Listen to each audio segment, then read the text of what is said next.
ಕಾವ್ಯ, ಇವತ್ತು ನನ್ನನ್ನ ನೀನು ಈ ಬಟ್ಟೆಲ್ ನೋಡ್ತಿದ್ದಂಗೆ ತಲೆ ತಿರುಗಿ ಬೀಳೋದು ಪಕ್ಕ. ಇವನು ನಮ್ಮ ದೇವನೇನಾ ಅಥವಾ ಪಾರಿನಿಂದ ಬಂದಿರೋ ನಮ್ಮ ಅಪ್ಪನ ಅಳಿಯನ ಅಂತ?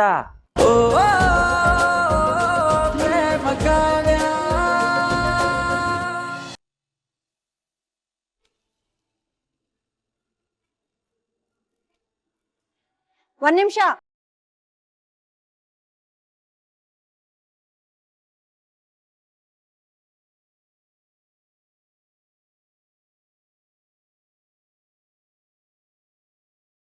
ಇವತ್ತು ನೀವೇ ಗೆದ್ದು ಬಿಟ್ರಿ ಅಂತ ಬೀಗ್ತಾ ಇದ್ದೀರಾ. ಆದ್ರೆ ಒಂದು ನೆನ್ಪಿಟ್ಕೊಳ್ಳಿ, ನಿಮ್ ಮಗಳು ನಾಟಕ ಆಡಿ ನನ್ ಮಗನ ಕೈಲಿ ತಾಳಿ ಕಟ್ಟಿಸ್ಕೊಂಡು ಈ ಮನೆ ಸೇರ್ಕೊಂಡಿರ್ಬೋದು. ಆದ್ರೆ ನನ್ ಮಗ ನಿಮ್ ಮಗಳನ್ನ ಹೆಂಡತಿ ಅಂತ ಒಪ್ಕೊಂಡಿಲ್ಲ. ಅವನ್ ದೊಡ್ಡಮ್ಮನ ಮೇಲಿರೋ ಗೌರವಕ್ಕೆ ಅವಳು ತಾಳಿ ಕಟ್ಟಿ ಗಂಡ ಆಗಿದ್ದಾನೆ ಅಷ್ಟೇ. ಮನ್ಸಾರೆ ಅವಳನ್ನ ಹೆಂಡತಿ ಅಂತ ಒಪ್ಕೊಂಡಿಲ್ಲ. ಏನಮ್ಮ ಹೀಗ್ ಮಾತಾಡ್ತಿದ್ದೀರಾ? ಇವತ್ ಪಂಚಾಯತಿಲಿ ರಾಮ್ ಪ್ರೇಮನ್ ಬಗ್ಗೆ ಮಾತಾಡಿರೋದನ್ನ ನೀವು ಕೇಳಿರ್ಬೇಕಲ್ಲ. ಹಾ, ಕೇಳಿಸ್ಕೊಂಡೆ. ಕಣ್ಣಾರೇನೂ ನೋಡ್ದೆ. ಆದ್ರೆ ನೀವ್ ಯಾವತ್ತಾದ್ರೂ ರಾಮ್ ಪ್ರೇಮನ ಹೆಂಡತಿ ತರ ನಡೆಸ್ಕೊಂಡಿರೋದನ್ನ ನೋಡಿದಿರಾ? ನೋಡಕ್ ಸಾಧ್ಯನೂ ಇಲ್ಲ. ಯಾಕಂದ್ರೆ ಈ ಮದ್ವೆ ಅವನು ಒತ್ತಾಯದಿಂದ ಆಗಿರೋದು.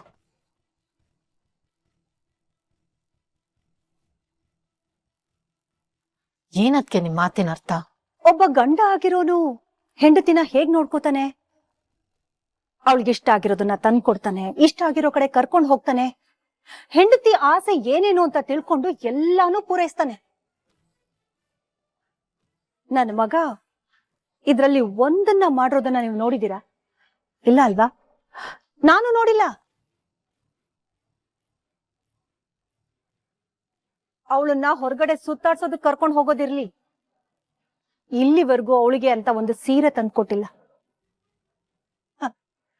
ಹೇಗ್ ತಂದ್ಕೊಡ್ತಾನೆ ಬಿಡಿ, ಪಾಪ. ಅವನಿಗೆ ಅವಳಂದ್ರೆ ಇಷ್ಟ ಇರ್ಬೇಕಲ್ಲ.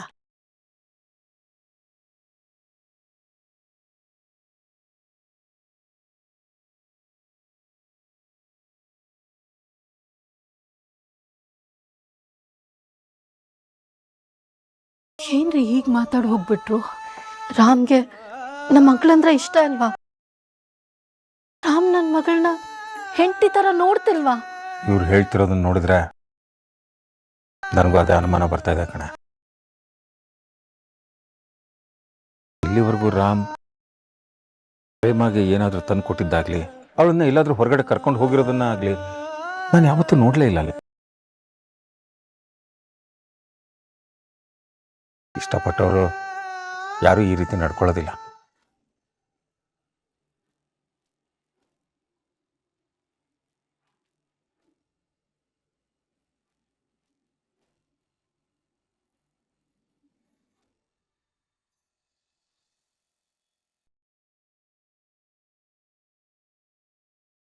ಹೇಳಿ ಇನ್ನೊಬ್ರು ಮರ್ಯಾದೆ ತೆಗೆಯೋದೇ ನಿನ್ ಕೆಲ್ಸ ಅಲ್ವಾ? ಪ್ರಾಣಿ ಬಾಯಲ್ಲಿ ಬಂದಿರೋ ಪ್ರತಿಯೊಂದು ಮಾತು ಸ್ನೇಹ ಕೊಟ್ಟಿರೋ ದುಡ್ಡಿಂದ ಹುಟ್ಟಿರೋ ಸುಳ್ಳು ಅಂತ ಸ್ಪಷ್ಟವಾಗಿ ಗೊತ್ತಾಗ್ತಿದೆ. ನಿಮ್ ತೀರ್ಮಾನ ನೀವು ಮಾಡಿ.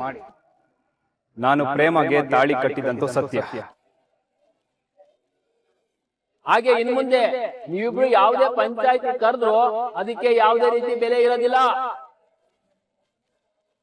ನನ್ ಸೊಸೆ ಪ್ರೇಮ ಗೆದ್ಲು, ಈ ಸ್ನೇಹ ಸೋತ್ಲು. ರಾಮ ಮತ್ತೆ ಪ್ರೇಮನ ಒಂದ್ ಮಾಡಿರೋದು ಆ ಭಗವಂತ. ಅವರಿಬ್ಬರನ್ನ ದೂರ ಮಾಡೋದಕ್ಕೆ ನಿನ್ನಿಂದನೂ ಸಾಧ್ಯ ಇಲ್ಲ, ಈ ನಿಮ್ಮ ಅಪ್ಪನಿಂದನೂ ಸಾಧ್ಯ ಇಲ್ಲ. ಒಂದ್ ಹೆಣ್ಣಿಗೆ ಇಷ್ಟೊಂದು ಅಹಂಕಾರ ಇರ್ಬಾರ್ದು. ಬಹುಶಃ ಸ್ನೇಹ ಅವ್ರ ಅಮ್ಮನ ಜೊತೆಲಿ ಬೆಳ್ದಿದ್ರೆ ಹೀಗೆಲ್ಲ ಆಡ್ತಿರ್ಲಿಲ್ವೇನೋ. ನೀನೇ ಹೇಳುದಿಲ್ಲ ಸ್ನೇಹ, ಸತ್ಯ ಯಾವಾಗಾದ್ರೂ ಬಂದೇ ಬರುತ್ತೆ ಅಂತ. ಈಗ ಬಂದಿದೆ ಅಷ್ಟೇ.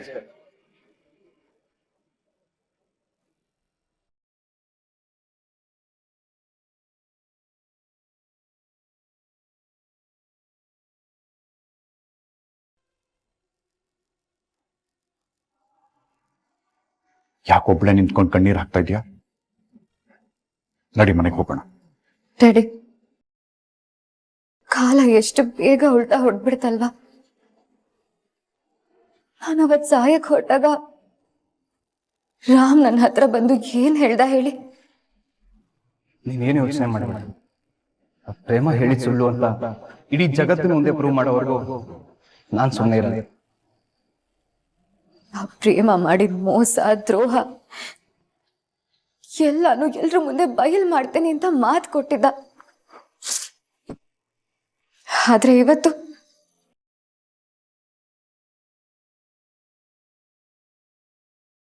ಸಮಾಧಾನ ಮಾಡ್ಕೊ ಮಗಳೇ. ಹೇಗ್ ಡ್ಯಾಡಿ, ನಾನು ಹೇಗ್ ಸಮಾಧಾನ ಮಾಡ್ಕೊಳ್ಳಿ? ಕೈಗೆ ಬಂತು, ಬಾಯಿಗೆ ಬರ್ಲಿಲ್ಲ, ಹಾಗಾಗೋಯ್ತು.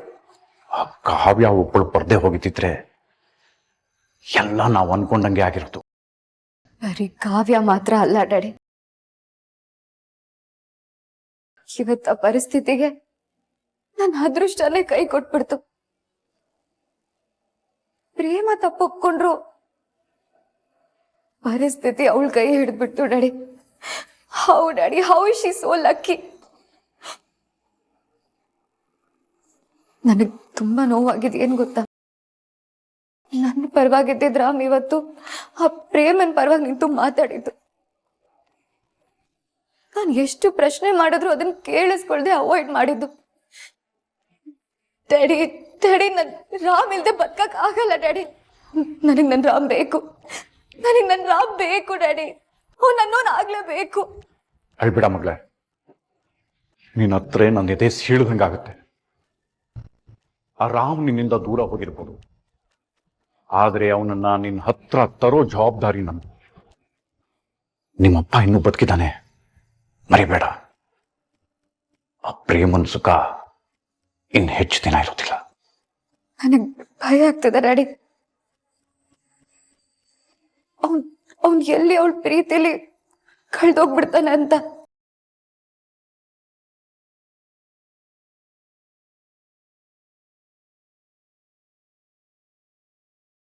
ಹಾಗಾಗೋದಕ್ಕೆ ನಾನು ಬಿಡೋದಿಲ್ಲ.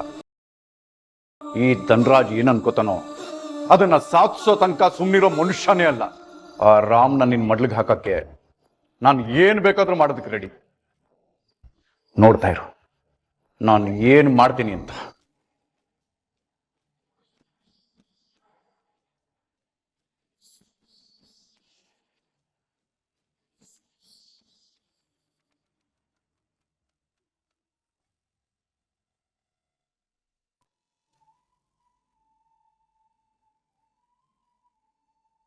ರಾಮ್, ನೆನ್ನೆ ಆಗಿದ್ ಘಟನೆನೇ ಇನ್ನ. ಪ್ರೇಮ, ನೆನ್ನೆ ಆಗಿದ್ದ ನೆನೆಗೆ ಬಿಟ್ಬಿಡ್ತೀಯಾ? ಅದನ್ನಿನ್ನೂ ಕ್ಯಾರಿ ಮಾಡ್ಬೇಕಾ? ಯಾಕೋ ನನಗ್ ಸಮಾಧಾನ ಆಗ್ತಿಲ್ಲ ರಾಮ್. ನನಗಂತೂ ಸಮಾಧಾನ ಇದೆ. ಬೆಟ್ಟದಾಗ ಬಂದಿದ್ದ ಸಮಸ್ಯೆ ಬೆಣ್ಣೆಯಾಗಿ ಕರಗೋಯ್ತು. ನಿನ್ ತಪ್ಪುನ ನೀನು ಒಪ್ಕೊಂಡಿದ್ಯಾ, ಅದಕ್ಕೆ ಪಶ್ಚಾತ್ತಾಪ ಪಡ್ತಾ ಇದೀಯ ಅನ್ನೋದು ನನಗೆ ಗೊತ್ತಾಗಿದೆ ಅಲ್ವಾ? ಅದ್ ಸಾಕಲ್ವಾ? ಪ್ರೇಮ ಪ್ಲೀಸ್, ಇವಾಗ ಇದನ್ನ ಟಾಪಿಕ್ ಬಿಡ್ತೀಯಾ? ಆರಾಮಾಗಿ ನಗ್ನಗ್ತಾ ಹೋಗ್ತಾ ಇದೀವಿ, ಚೂರು ನಗ್ತೀಯಾ?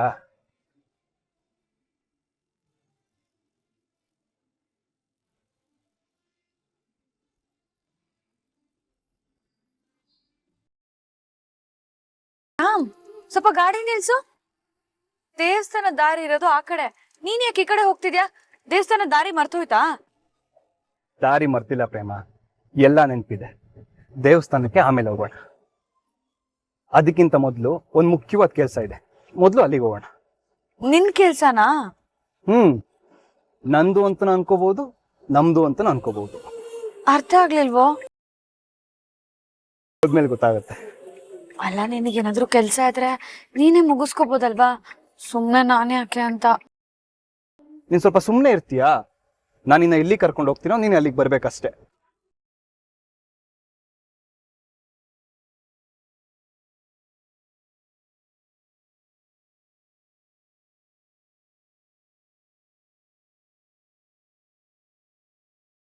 ಸರಿ, ಕೆಳಗಿಳಿ.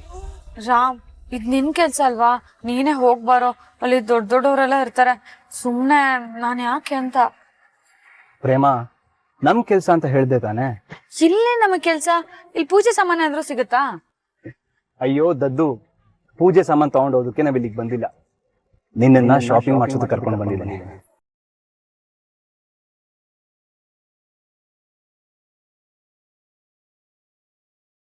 ಶಾಪಿಂಗ ನನ್ನನ್ನ ಅಲ್ಲ, ನಿಮ್ಮ ಅಜ್ಜಿಗೆ. ಏಯ್ ತರ್ಲೆ, ನೀನ್ ನಮ್ಮ ಮನೆಗ್ ಬಂದ್ಮೇಲೆ ನಿನಗ್ ಬೇಕಾಗಿರೋದು ಕೊಡ್ಸೋದು ನನ್ನ ಜವಾಬ್ದಾರಿ ಅಲ್ವಾ? ಇವತ್ತು ನಿನಗೆ ಇಲ್ಲಿ ಏನೇನು ಇಷ್ಟ ಆಗುತ್ತೋ ಎಲ್ಲನೂ ತಗೋಬಹುದು, ನಾನು ಹಿಂಗೆ ಕೊಡಿಸ್ತೀನಿ, ಸರಿನಾ?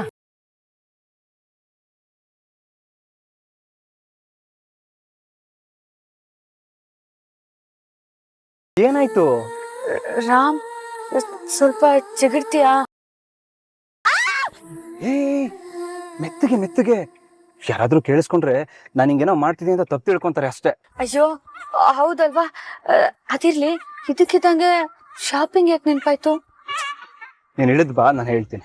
ರಾಮ್ ನನ್ನ ಶಾಪಿಂಗ್ ಕರ್ಕೊಂಡ್ ಬರ್ತಾನೆ ಅಂತ ನನ್ ಕನ್ಸಲ್ಲೂ ಅನ್ಕೊಂಡಿರ್ಲಿಲ್ಲ.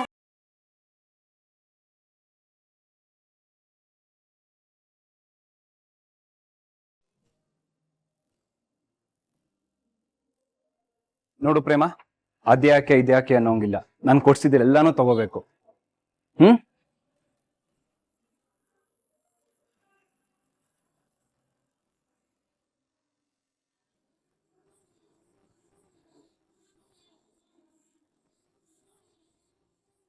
ಪ್ರೇಮ, ಹೂ ಅಂತನಾದ್ರೂ ಹೇಳು, ಇಲ್ಲ ಅಂತನಾದ್ರೂ ಹೇಳು. ನೀನ್ ಸುಮ್ನೆ ಹಿಂಗ್ ನಿಂತ್ಕೊಬಿಟ್ರೆ.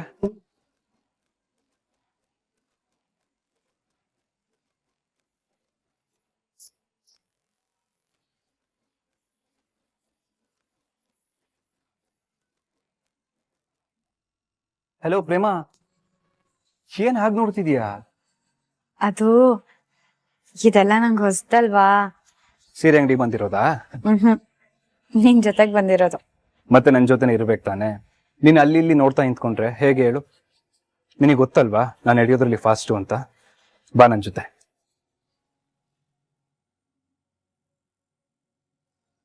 ಪ್ರೇಮ, ಅಲ್ಲಿ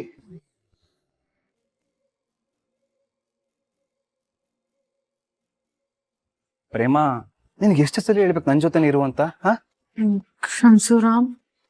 ಆಕ್ಚುಲಿ ತಪ್ಪು ನಿಂದಲ್ಲ, ನಂದೆ. ಬಾ.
ಕಾವ್ಯ,